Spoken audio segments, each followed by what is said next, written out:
Hello दोस्तों, स्वागत है आप सभी का आपका चैनल बेसिक नॉलेज में। दोस्तों आज का वीडियो क्लास 9 के विद्यार्थियों के लिए बहुत ज़्यादा महत्वपूर्ण है। जी हाँ दोस्तों, क्योंकि आज हम लोग देखने वाले हैं आप लोग सोशल साइंस का बहुत ही धमाकेदार क्वेश्चन जो आप लोग एग्जाम में बहुत ज़्यादा हेल्प करेगा। आप लोग जो वीकली टेस्ट एग्जाम होने वाला है, साथ ही साथ बोर्ड एग्जाम में बहुत ही ज़्यादा हेल्प करेगा। चलिए एक एक क्वेश्चन को देखिए, आप लोग हो सकता है वीकली टेस्ट में से बहुत सारे सवाल पूछा जाए। और हाँ, जितने सारे 9 के विद्यार्थी हैं दोस्तों, आप लोग प्लीज़ सब्सक्राइब कर लीजिएगा, क्योंकि आप लोग रेगुलर वीडियोस आ रहा है अब और आएगा भी, क्योंकि जितना ज़्यादा सपोर्ट करोगे उतना मुझे मोटिवेशन मिलेगा। ठीक है, इसमें वीडियो बना रहा हूँ बट आप लोग सपोर्ट कर देते हो थोड़ा, तो मुझे और मोटिवेशन मिल जाता है और वीडियोस आप लोग का संख्या ज़्यादा हो जाएगा बस। तो चलिए शेयर कीजिए सारे दोस्तों को, आपके अभी दोस्तों अपने जितने सारे व्हाट्सएप ग्रुप है ना दोस्तों का, वहाँ शेयर कर दीजिए। चलिए पहला सवाल देखिए और कमेंट करके जरूर बोलिएगा टोटल इसमें से आप कितना का जवाब आता था। ठीक है, टोटल दोस्तों यहाँ पर 20 सवाल है, 20 में से आपको कितना जवाब आता था कमेंट करके जरूर बोलिएगा। देखिए यहाँ पर बोल रहा 1815 ईस्वी में किस युद्ध में फ्रांस की हार हुई। बहुत महत्वपूर्ण सवाल है। 1815 ईस्वी में किस युद्ध में फ्रांस की हार हुई दोस्तों? तो वाटरलू का युद्ध में। किसमें? वाटरलू का युद्ध में। ठीक है, तो ऑप्शन नंबर क बिल्कुल सही हो जाएगा। क्रांति से पहले फ्रांसीसी समाज कितने वर्गों में विभक्त था? यानी जो फ्रांसीसी क्रांति हुआ उससे पहले जो फ्रांसीसी समाज था कितने भागों में बटा हुआ था? तो दोस्तों याद रखिएगा 3 भागों में बटा हुआ था। कितना भागों में? 3 भागों में। तो ऑप्शन नंबर ख इसका सही उत्तर हो जाएगा। अगला प्रश्न है, चर्च के विशेष कार्य को करने वाले व्यक्तियों के समूह को क्या कहा जाता है?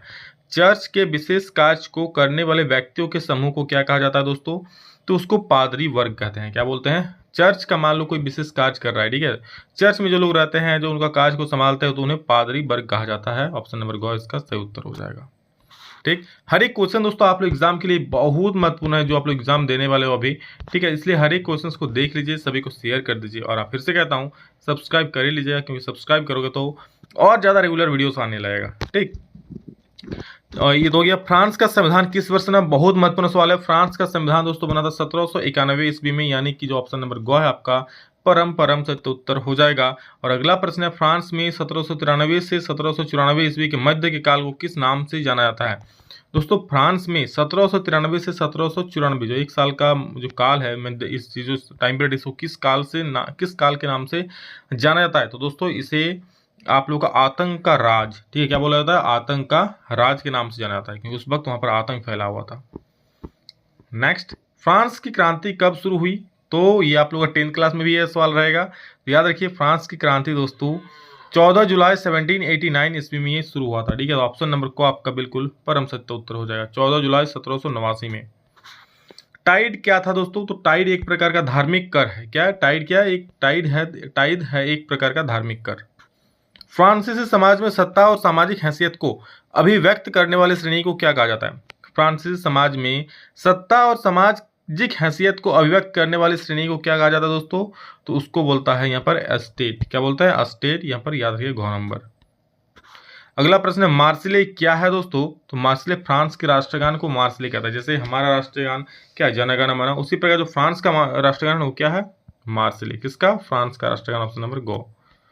अगला प्रश्न है, इस 1774 ईस्वी में फ्रांस की राजगद्दी पर कौन आसीन था? 1774 ईस्वी में फ्रांस की राजगद्दी पर कौन आसीन था? तो वहां पर था लुई 16वां। इसको दोस्तों पढ़ते हैं लुई 16वां, याद रखिएगा। ठीक है, क्या? लुई 16वां। Got it. चलो अगला प्रश्न देखो क्या है। अब दोस्तों हम लोग का कुछ भूगोल से भी प्रश्न लेकर आए हैं, हिस्ट्री और भूगोल दोनों। क्या आप लोग देखिए हिस्ट्री आएगा, ज्योग्राफी आएगा, पॉलिटिकल आएगा, अर्थशास्त्र, इकोनॉमिक्स आएगा, सारा चीज पे हो जाएगा। तो सभी का क्वेश्चन लेकर के आएंगे, आप लोग बस चैनल पर बने रहिए। कर्क रेखा किस राज्य से नहीं गुजरती है दोस्तों? तो कर्क रेखा याद रखिएगा उड़ीसा राज्य से नहीं गुजरती, यानी कि ऑप्शन नंबर ख आपका बिल्कुल सही उत्तर हो जाएगा। उड़ीसा राज्य से कर्क रेखा नहीं गुजरती है। भारत का सबसे पूर्वी देशांतर कौन सा? ये सारे दोस्तों एनसीईआरटी वाले अभी जो बता रहा हूँ, ये सब ये जो देख रहे हैं, ठीक, इससे पहले वाला आप लोग जो अभी बताया, इससे पहले वाला सवाल, ये सारे आप लोगों को एग्जाम में पूछा गया क्वेश्चन है। हर एक क्वेश्चन इंपॉर्टेंट है, इक्वली इंपॉर्टेंट। ठीक है, तो कर क्या किस राज्य से नहीं गुजरती है? उड़ीसा से नहीं गुजरती है। भारत का सबसे पूर्वी देशांतर कौन सा है दोस्तों? तो भारत का सबसे पूर्वी जो देशांतर एक है वो है 97.25 इंच, 97 डिग्री 25 इंच पूर्वी। ठीक है, अगला प्रश्न, उत्तराखंड, उत्तर प्रदेश, बिहार, पश्चिम बंगाल और सिक्किम की सीमाएं किस देश को छूती है? ये जितने सारे राज्य का नाम आप लोग देख रहे हैं, उत्तराखंड, उत्तर प्रदेश, बिहार, पश्चिम बंगाल और सिक्किम, ये सारे राज्यों की सीमाएं दोस्तों किसको छूती है? तो भाई साहब नेपाल को छूती है, यानी कि नेपाल इसका सही उत्तर हो जाएगा। ठीक, ग्रीष्मावकाश में यदि आप करवत्ती जाना चाहते हैं तो किस केंद्र शासित क्षेत्र में जाएंगे? बताइए, अगर आप गर्मी की छुट्टी में करवत्ती जाना चाहते हो, करवत्ती क्या होता है, तो आप किस केंद्र शासित क्षेत्र में जाओगे? जल्दी बोलो। तो ये हो जाएगा दोस्तों, आप लोग किस में जाना चाहोगे? इसका जो सही उत्तर होगा लक्षद्वीप। ठीक है, क्या हो जाएगा? लक्षद्वीप में। नेक्स्ट, मेरे मित्र एक ऐसे देश के निवासी है जिस देश की सीमा भारत के साथ नहीं लगती है। तो आप बताइए वो तो कौन सा देश है? मतलब बोला मेरा देश जो है वो मेरे मित्र एक ऐसा देश का निवासी है जो जिसकी सीमा भारत देश के साथ नहीं लगती है। मतलब ऐसा कौन सा देश की सीमा भारत देश के साथ नहीं लगती है? उस देश का नाम बोलने बोला है, तो भैया नेपाल हो जाएगा। ठीक है, यहाँ पर क्या हो जाएगा? एक मेरे मित्र एक देश की निवासी जिसका सीमा भारत के साथ नहीं लगती है। अब बताइए वो कौन सा देश है? तो सॉरी नेपाल बोल रहा था जी, ताजिकिस्तान हो जाएगा। क्या हो जाएगा? ताजिकिस्तान, ऑप्शन नंबर ख। ठीक है, क्या है? ताजिकिस्तान। अगला प्रश्न है हम लोग का, भारत के कुल भूभाग का कितना क्षेत्रफल कितना है? बहुत महत्वपूर्ण सवाल, अच्छे से याद कर लीजिए। ये दोस्तों हो जाएगा 32,80,000, मतलब 32.8 लाख वर्ग किलोमीटर। ऑप्शन नंबर ख सही हो जाएगा। अगला प्रश्न है, भारत का सबसे पूर्वी देशांतर कौन सा है?